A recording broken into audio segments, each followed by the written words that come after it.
टोईवाला के थानों गांव में हिंदू संगठनों का मस्जिद के अंदर होली खेलने का ऐलान हो।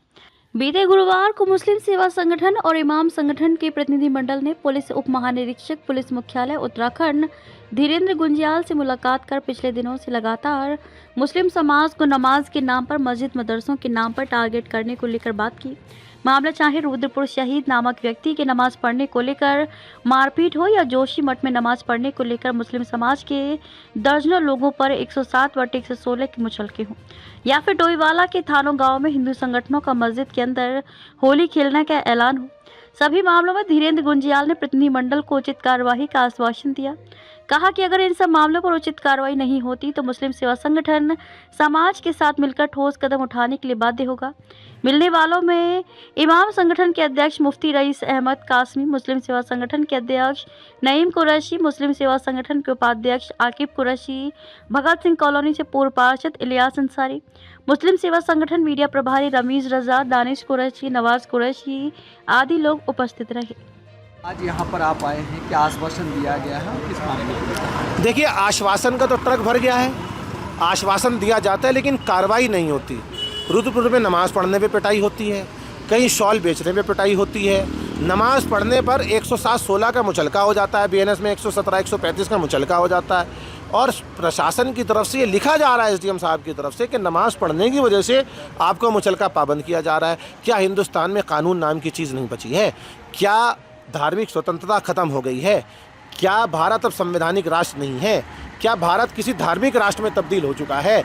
जब इस तरह की बात होती है तो मैं ये कह रहा हूँ, ये स्टेट स्पॉन्सर्ड टेररिज्म है, ये स्टेट स्पॉन्सर्ड जुल्म है और हम इस जुल्म के ख़िलाफ़ सरकार की ईंट से ईंट बजाने के लिए तैयार हैं। अभी अगला कदम आपका क्या रहेगा? ये इस तरह के इंसिडेंट्स हाल ही में देखने को मिल रहे हैं। रुद्रपुर से भी तस्वीर आती है, कंखल से भी तस्वीर आती है, तमाम तस्वीरें आ रही हैं और सोशल मीडिया पर कह रही है पुलिस कि हमारी नज़र है। नज़र है, पकड़ नहीं है। नज़र सब पर है, पकड़ किसी की नहीं है। नज़र अगर रख रहे हैं तो पकड़ें। ऐसे लोगों का ठिकाना सिर्फ जेल है जो समाज के अंदर नफ़रत फैला रहे हैं, जो समाज के अंदर दो समाजों को दो भाग में बांटने की कोशिश कर रहे हैं, जो हिंदू और मुसलमान में बांट रहे हैं। ऐसे लोगों के नज़र न रखे पुलिस और प्रशासन, ऐसे लोगों को पकड़ धकड़ करके जेल भेजे।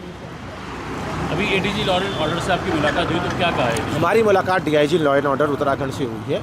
उन्होंने ये कहा है, अभी हम अलर्ट जारी कर रहे हैं और संबंधित ज़िले के एसपी से बात कर रहे हैं और कोशिश करेंगे जिन लोगों ने इस तरह की हरकतें करी है उनके ऊपर सख्त से सख्त कार्रवाई होगी।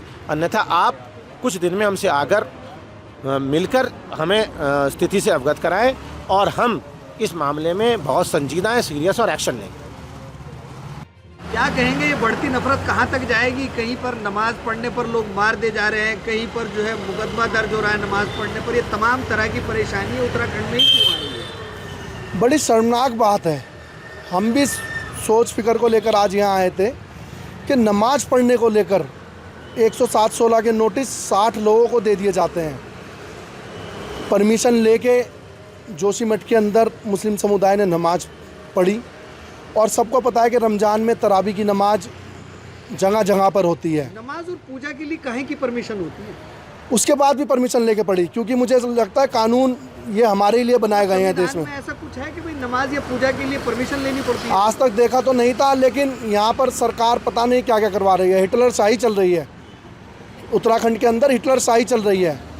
रमज़ान से पहले सामने बैठक होती थी लेकिन उसका भी कोई जिक्र नहीं हुआ। उसके बाद चलो जैसे तैसे रमज़ान शुरू हुआ, रोज़े रखे जा रहे हैं, नमाज़ें पढ़ी जा रही हैं, लेकिन बड़ा गंभीर विषय है कि जोशीमठ में नमाज़ पढ़ने को लेकर 60 लोगों को 107-16 का नोटिस थमा दिया जाता है। ये बहुत सोचने वाला विषय है। और उधर ही आप डोईवाला में देखेंगे कि पिछले 2 दिन से कुछ नफरती लोग तांडव कर रहे हैं, उन पर अभी तक कोई कार्रवाई नहीं हुई है। कभी कहते हैं कि मस्जिद में होली खेलेंगे, कभी कहते हैं कि हम मस्जिद में जा रहे हैं। तो पुलिस क्या चाह रही है हम लोगों से? लोग सुअर हाथ में लेकर कह रहे हैं कि मस्जिद में हनुमान चालीसा पढ़ेंगे। यही तो मैं कहना चाह रहा हूँ कि एक तरफ तो नमाज पढ़ने पर 107-16 कार्रवाई हो जाती है, एक तरफ इतनी गंदी हरकतें हो रही हैं, मस्जिद को लेके बोला जा रहा है, मुसलमानों को लेके बोला जा रहा है डोईवाला में, लेकिन अभी तक पुलिस ने कोई कार्रवाई नहीं की है। आज हम यही पूछने यहाँ डीजीपी ऑफिस आए थे कि हमारे से चाहते क्या हैं, हमें भी तो पता चले कि हमारी मतलब हम किस तरीके से यहाँ रहें। हम संविधान को मानने वाले लोग हैं, संविधान से ही इस देश में रह रहे हैं, उत्तराखंड में रह रहे हैं। हमें शरीयत ने कहा है कि शरीयत हमें इस चीज़ का हक देती है कि संविधान को मानो और संविधान से इस देश में चलो, इस राज्य में चलो। उसके बाद लगातार मुसलमानों के खिलाफ नफरत फैलाई जा रही है, लगातार मुसलमानों को टारगेट किया जा रहा है। उसके बाद कोई कार्रवाई नहीं होती। रुद्रपुर में एक मुसलमान को नमाज़ पढ़ने को लेकर मारा जाता है, गालियाँ दी जाती हैं, पुलिस मुकदमा दर्ज करती है और कहती है कि जांच कर रही है। क्या पुलिस जांच ही करती रहेगी? उस आदमी की पहले भी कई मुकदमे हैं उस आदमी के ऊपर और उसका क्रिमिनल रिकॉर्ड बहुत ख़राब है। उसके बाद भी पुलिस ने अभी तक उसे अरेस्ट नहीं करा। वो खुद 20-30 लोगों को लेकर एसएसपी ऑफिस में धमक जाता है। तो पुलिस मुकदर्शक बन के क्यों देख रही है? क्यों ऐसे लोगों के ऊपर कार्रवाई नहीं कर रही है? ऐसे लोग सोशल मीडिया पर लगातार नफरत का जहर घोल रहे हैं। उसी वजह से उत्तराखंड का इतना माहौल ख़राब है कि पिछले महीने में लगातार यहाँ इतनी गोलियों से इतने लोग मर गए हैं। तो ये उसी का नतीजा है कि जो सोशल मीडिया पे ये लोग माहौल ख़राब कर रहे हैं। अच्छा, कंखल से भी एक वीडियो वायरल होता है, रेड़े वाले को बजरंग दल का व्यक्ति रोक कर कहता है तुम मुसलमान हो, यहाँ से चले जाओ। मैं यही तो कह रहा हूँ, आप देखिए ना कि किस हद तक गिर चुके हैं लोग। लगातार मुसलमानों को रोक के, गरीब लोगों को, रिक्शे वाले को, ठेले वाले को रोक के गुंडाई कर रहे हैं। भाई क्यों आप ऐसा काम कर रहे हैं? और खाली सोशल मीडिया पे चमकने के लिए, सोशल मीडिया में आप चमक जाएं इस वजह से, ये ठीक नहीं है। और पुलिस, मुझे लगता है कि पुलिस इनका साथ दे रही है। क्यों ऐसे लोगों पे कार्रवाई नहीं? अगर ऐसे लोगों पे कार्रवाई नहीं होगी तो पुलिस का भय ख़त्म हो जाएगा। लगातार पुलिस का भय ख़त्म हो रहा है। आप देख भी सकते हैं कि लगातार कैसे उत्तराखंड की राजधानी देहरादून में पिछले कई दिनों से लगातार गोलियों की तड़तड़ाहट सुनने को मिल रही है और कई लोग मारे भी जा चुके हैं। अब उच्च अधिकारियों ने क्या आश्वासन दिया? हम तो हर बार आते हैं और आश्वासन लेके ही चले जाते हैं। उम्मीद है कि इस बार कुछ कार्रवाई होगी और कार्रवाई नहीं हुई तो हम भी कुछ एक बड़े आंदोलन को फिर बाध्य होंगे। मुफ्ती साहब, आज किस मामले में यहाँ पर पहुँचे हैं? यहाँ असल में आप देख रहे हैं कि उत्तराखंड में बढ़ते हुए लॉ एंड ऑर्डर के मसाइल जो हैं वो बड़े पेचीदा हैं और परेशान कुन हालात हैं। अभी रमज़ान जैसे माहौल में भी लोग चैन से नहीं बैठ रहे हैं। वहाँ जोशीमठ में वहाँ 20-30-50 सालों से लोग नमाज़ पढ़ते थे। वहाँ चूँकि मस्जिदें नहीं हैं, मदरसे नहीं हैं, तो जाहिर है कि वहाँ परमिशन लेके जो है पालिका के भवन में बाकायदगी के साथ पूछताछ करके नमाज़ पढ़ रहे थे। तो वहाँ कुछ दल के ख़ास लोग आए और उन्होंने नमाज़ को रुकवा दिया, नारेबाजी करी मुसलमानों के ख़िलाफ़। ये बहुत ज़्यादा जो है तशवीशनाक है। और दूसरी ये थानों की मस्जिद में जो है कुछ लोगों ने जो है कि हम 40वां पढ़ेंगे और हनुमान चालीसा पढ़ने की बात करें। हाँ, हनुमान चालीसा पढ़ेंगे। अरे भाई, मंदिरों में पढ़ लो, मंदिरें तो बहुत हैं, अपने घरों में पढ़ लो, कहीं और पढ़ लो, मस्जिदों में पढ़ने की क्यों जिद लगा रखी है? बस एक तरह से लॉ एंड ऑर्डर को जो है बर्बाद करना है, लोगों का अमन तबाह करना है।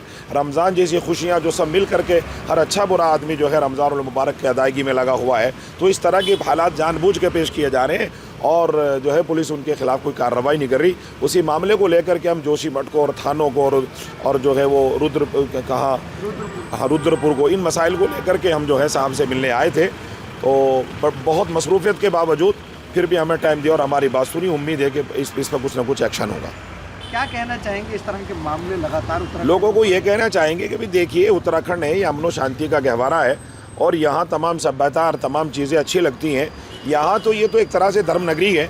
यहाँ तो हर आदमी को गले लगाना चाहिए। तुम कहाँ से ये दुश्मनी के पाठ पढ़ के आए हो? कहाँ से किस तरह से कर रहे हो? सारी मिल्लत अपनी है, सारी कौम अपनी है। क्यों ऐसा काम कर रहे हो जिससे जो है समाज का अमन तबाह हो रहा है और तमाम लोग, हर कम्युनिटी का आदमी जो है वो परेशान है। तो मैं तो लोगों से उनसे सवाल करता हूँ कि ये कौन सा धर्म है, ये कौन सी इंसानियत है, कौन सा कार्य खैर कर रहे हो आप? बताओ, आप क्या यही सीख रहे हो? आप यही आपका धर्म, यही आपके जो है तहजीब, तमद्दुन और सकाफ़त? मैं कहता हूँ हम लोग यहाँ सब मिल के रहते हैं, सब मिल के रहेंगे। और मैं लोगों से अपील करूँगा कि भाई किसी से खामखा न उलझें।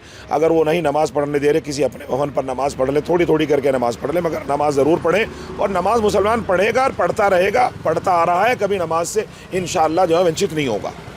कुछ लोगों का ये भी कहना है ये देवभूमि है, यहाँ पर मुसलमान नहीं रहेगा, नमाज नहीं पढ़ी जाएगी, इस तरह के। मुसलमान इंसान नहीं है, मुसलमान इंसान नहीं है। कोई एक जगह बताइए जहाँ हिंदू वहाँ मुसलमान ना हो और जहाँ मुसलमान हो वहाँ हिंदू ना हो।